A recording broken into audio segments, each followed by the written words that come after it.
ശബരിമലയാണ് കുറച്ചു നാളുകളായി തന്നെ കേരളത്തിലെ പ്രധാനപ്പെട്ട ചർച്ചാ വിഷയം. അവിടെ നിന്നും കോടാനുകോടി രൂപയുടെ സ്വർണം മോഷണം പോയി. അതിൽ മോഷണം നടത്തിയതോ അതിന് കാവൽ നിൽക്കേണ്ടവർ തന്നെ, അതിന് സുരക്ഷ ഒരുക്കേണ്ടവർ തന്നെ, അയ്യപ്പനുമായി ബന്ധപ്പെട്ട ആ പ്രവർത്തനങ്ങൾക്ക് മുന്നിട്ട് നിൽക്കേണ്ടവർ തന്നെയാണ്, ദേവസ്വം ബോർഡ് തന്നെയാണ് ആ കോടാനുകോടി രൂപയുടെ തട്ടിപ്പ് നടത്തിയിരിക്കുന്നത്. അത് ജനങ്ങൾക്ക് തന്നെ ബോധ്യമായിട്ടുണ്ട്, അയ്യപ്പ ഭക്തർക്ക് തന്നെ ബോധ്യമായിട്ടുണ്ട്, CPM നേതാക്കൾക്ക് തന്നെ ബോധ്യമായിട്ടുണ്ട്. ഈ CPM പല നേതാക്കളും വർഷങ്ങളായി തന്നെ പറയുന്നത് ദേവസ്വം ബോർഡ് പിരിച്ചുവിടണമെന്ന് ഹിന്ദു സംഘടനകൾ ആവശ്യപ്പെടുമ്പോൾ അവർ പറയുന്നത് എന്താണ്? ദേവസ്വം ബോർഡ് ഒരിക്കലും പിരിച്ചുവിടാൻ കഴിയില്ല. കാരണം ഹിന്ദുക്കളുടെ കയ്യിൽ ഈ ക്ഷേത്രങ്ങൾ ലഭിക്കുകയാണെങ്കിൽ അവിടെ തട്ടിപ്പും വെട്ടിപ്പും നടക്കും, ഹിന്ദുക്കൾക്ക് ഐക്യമില്ല, പല ജാതികളാണ്, അവർ പ്രശ്നങ്ങൾ ഉണ്ടാക്കും.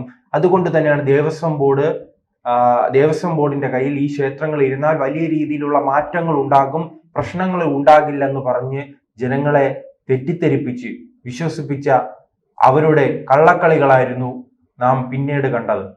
ആ കള്ളക്കളികൾ പുറത്തു വരുന്നതാണ് ഈ സ്വർണ്ണപ്പാളി വിവാദവുമായി ബന്ധപ്പെട്ട് കണ്ടത്. അപ്പോൾ സ്വാഭാവികമായി തന്നെ സാധാരണ നിഷ്പക്ഷരായ പാർട്ടി പ്രവർത്തകർ ഉൾപ്പെടെ ചിന്തിച്ചു, ഈ കള്ളന്മാരായ പാർട്ടി സഖാക്കൾ അവർ ദേവസ്വം ബോർഡിൽ കയറിയിരുന്ന് കോടാനുകോടി രൂപയുടെ തട്ടിപ്പ് നടത്തുന്നുണ്ടല്ലോ, അപ്പോൾ ഈ തട്ടിപ്പിൽ നിന്നും ഈ ശബരിമല ക്ഷേത്രത്തെ രക്ഷപ്പെടുത്തുവാൻ എന്ത് ചെയ്യും, ദേവസ്വം ബോർഡിനെ രക്ഷപ്പെടുത്താൻ എന്ത് ചെയ്യുമെന്ന് ചോദ്യം ഉണ്ടാകുമ്പോഴാണ് ഇവർ ഈ സാധാരണക്കാരെ വീണ്ടും പറ്റിക്കുന്നത്.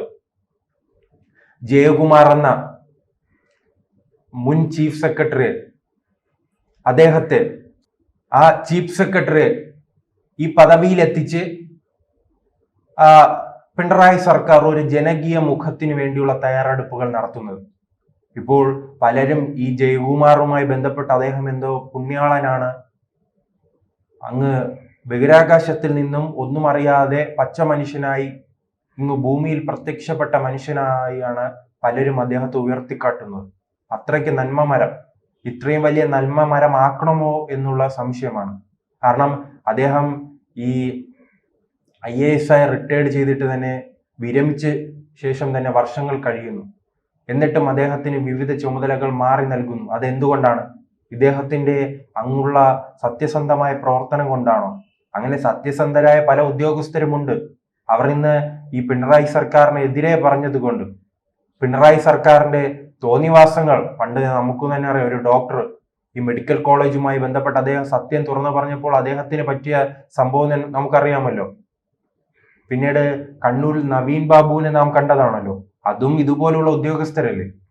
അപ്പോൾ ഏതെങ്കിലും ഉദ്യോഗസ്ഥർ പിണറായി സർക്കാരിന്റെ തെമ്മാടിത്തരങ്ങളും, അത് മുൻപുള്ള സർക്കാരല്ലേ, കമ്മ്യൂണിസ്റ്റ് സർക്കാരിന്റെ തെമ്മാടിത്തരങ്ങൾ തുറന്നു കാട്ടുകയാണെങ്കിൽ അവർ പടിക്ക് പുറത്താണ്.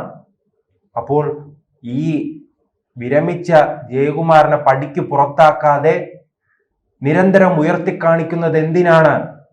അതെ, അദ്ദേഹം ഒരു പാർട്ടി അനുഭാവിയാണോ അതോ പാർട്ടി അടിമയാണോ എന്ന് വരും കാലങ്ങളിൽ അറിയാം.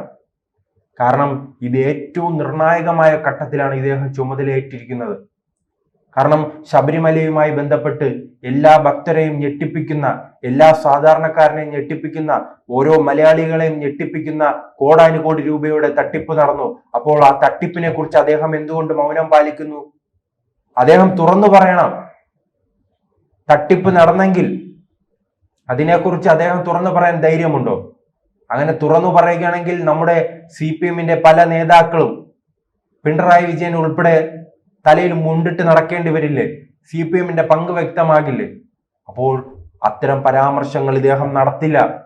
അത്തരം പരാമർശങ്ങൾ നടത്തുന്നില്ല എന്ന് പറയുന്നത് എന്താണ്? സത്യം അദ്ദേഹം വിളിച്ചു പറയുന്നില്ല. സത്യം വിളിച്ചു പറയാൻ അദ്ദേഹം പേടിക്കുകയാണ്. ആരെയാണ് പേടിക്കുന്നത്? പാർട്ടിയാണ് പേടിക്കുന്നത്. പാർട്ടിക്ക് മുന്നിൽ, തന്റെ യജമാനിന് മുന്നിൽ തന്നെയായിരിക്കും ഈ പുതിയ ദേവസ്വം പ്രസിഡന്റായ ജയകുമാർ നിൽക്കുക. പാർട്ടി എന്താണ് ആവശ്യപ്പെടുന്നത്, പാർട്ടി എന്താണോ പറയുന്നത് അത് തന്നെ അദ്ദേഹവും നടപ്പിലാക്കും.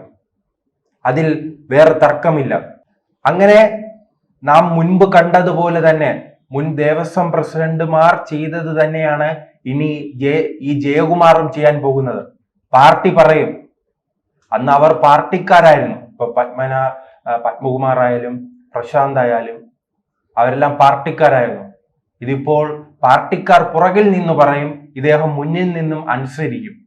അല്ലാതെ നാം ചിന്തിക്കുന്നത് പോലെ തന്നെ വലിയ മാറ്റങ്ങൾ നാം ചിന്തിക്കുകയാണെങ്കിൽ നാം കണ്ടത് എന്താണോ അത് തന്നെ ഇനി കാണാൻ പോകുന്നു. അത് നാം വിശ്വസിക്കുകയാണെങ്കിൽ നാം മണ്ടന്മാരായിരിക്കും.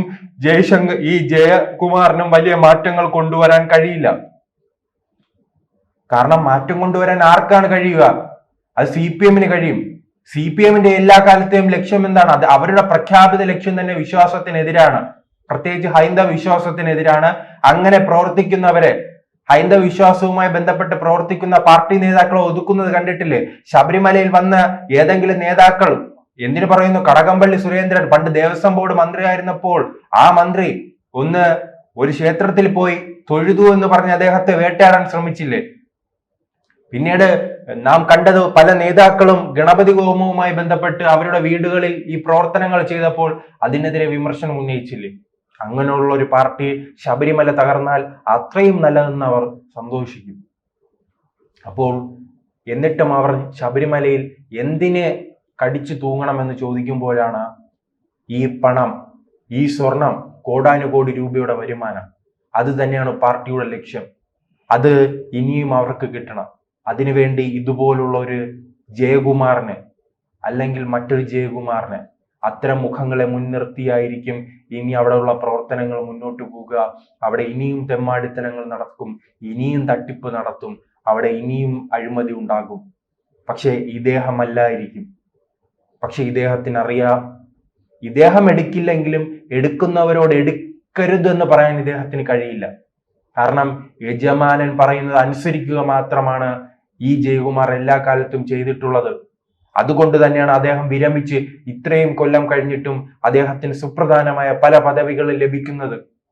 അല്ലാതെ എത്ര ഇദ്ദേഹത്തെക്കാൾ മികച്ച നേതാക്കളുണ്ടല്ലോ, പിണറായി ചെയ്യുന്ന തെമ്മാടിത്തനങ്ങൾ തുറന്നു പറയുന്നവർക്ക് എന്തുകൊണ്ട് ചുമതല ലഭിക്കുന്നില്ല?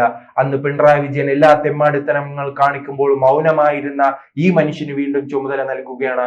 അതിലൂടെ തന്നെ വ്യക്തമാകുന്നത് ദേവസ്വം ബോർഡിൽ ഒരു മാറ്റവും വരാൻ പോകുന്നില്ല. ഹൈന്ദവ വിശ്വാസങ്ങളിൽ അവർ വിശ്വസിക്കുകയാണ് ദേവസ്വം ബോർഡ് ഇനി ശരിയാകുമെന്ന്. പക്ഷെ അത് ശരിയാകാൻ പോകുന്നില്ല. വന്നത് തട്ടിപ്പ് ചെയ്യുന്നവരല്ല, പക്ഷെ തട്ടിപ്പിനെ പിന്തുണയ്ക്കുന്നവരാണ്. അത് തന്നെ ഇനി തുടർച്ചയായി തന്നെ ഉണ്ടാകാൻ പോകുന്നു. എന്നാൽ ദേവസ്വം ബോർഡുമായി ബന്ധപ്പെട്ട് അത് കോടതിയുടെ കൃത്യമായ ഇടപെടൽ ഉണ്ടാകുന്നു. ഇതിൽ കൃത്യമായി ഇടപെടേണ്ടത് ഇനി ഹൈന്ദവ സംഘടനകൾ, ഹൈന്ദവരുമാണ്.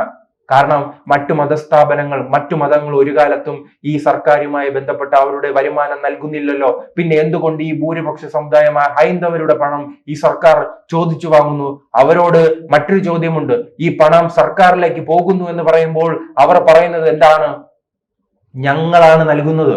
ഉടൻ തന്നെ CPM-ന്റെ നേതാക്കൾ കുറച്ചു നാളുകളായി പറയും, ഞങ്ങൾ ശബരിമലയുടെ വികസനത്തിന് അല്ലെങ്കിൽ മറ്റൊരു ക്ഷേത്രത്തിന്റെ വികസനത്തിന് 100 കോടി കൊടുത്തു, 200 കോടി കൊടുത്തു. ഇവിടെ വിളക്ക് വയ്ക്കാൻ പോലും, എണ്ണ വാങ്ങാൻ പോലും പൈസ ഇല്ലാത്ത ക്ഷേത്രങ്ങളുണ്ട്. ആ ക്ഷേത്രങ്ങളിലെല്ലാം ദേവസ്വം ബോർഡ് പണം കൊടുക്കുന്നു. നിങ്ങളുടെ